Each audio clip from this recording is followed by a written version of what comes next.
കീർത്തി സുരേഷ് വിവാഹിതയായെന്ന വാർത്തയ്ക്ക് പിന്നിൽ.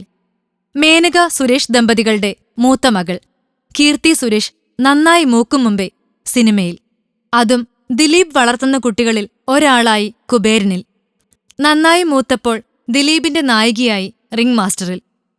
താരത്തിനെതിരായ വാർത്ത വന്നത് കോളിവുഡിൽ നിന്നാണ്. തമിഴ് ഹാസ്യതാരം സതീഷുമായി കീർത്തി വിവാഹിതയായി എന്നായിരുന്നു ചൂടുള്ള വിശേഷം. സതീഷ് തന്റെ കൂടെ അഭിനയിക്കുന്ന എല്ലാ നായികമാരുമായും വ്യക്തിപരമായ സൗഹൃദം സൂക്ഷിക്കുന്ന താരമാണ്. ഇപ്പോൾ കീർത്തി സുരേഷും സതീഷിന്റെ സ്വന്തം കൂട്ടുകാരിയാണ്. റോമിയോ എന്ന പുതിയ ചിത്രത്തിൽ രണ്ടുപേരും ഒന്നിക്കുന്നുണ്ട്.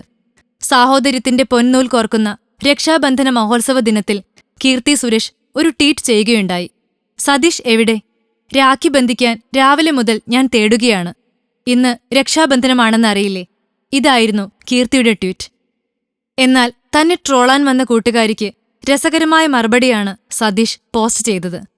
ഹേയ് കീസു ഡാർലിംഗ്, ഇങ്ങനെ തന്നെ മറ്റുള്ളവരുടെ മുന്നിലും പറയണം. എന്നാൽ മാത്രമേ അവർ നമ്മളെ വിശ്വസിക്കൂ. ഇങ്ങനെ കുറിക്കാൻ കാരണം മുമ്പ് വന്ന വ്യാജ വിവാഹ വാർത്തയെ ഉദ്ദേശിച്ചാണ്. ഇവരുടെ വിവാഹ വാർത്ത തമിഴ്നാട്ടിൽ കത്തിപ്പടർത്താൻ ഓൺലൈൻ മാധ്യമങ്ങൾ ഉപയോഗിച്ചത് വിജയ് 60യുടെ പൂജാവേളയിലെടുത്ത ഫോട്ടോസായിരുന്നു. ആ ഫോട്ടോസ് എടുത്താണ് സതീഷ് കീർത്തി വിവാഹ ഫോട്ടോയാണെന്ന രീതിയിൽ പ്രചരിപ്പിച്ചത്. ഫിലിം കോട്ട്. കൂടുതൽ സിനിമാ വിശേഷങ്ങൾക്കായി ഈ ചാനൽ സബ്സ്ക്രൈബ് ചെയ്യൂ. Film coat.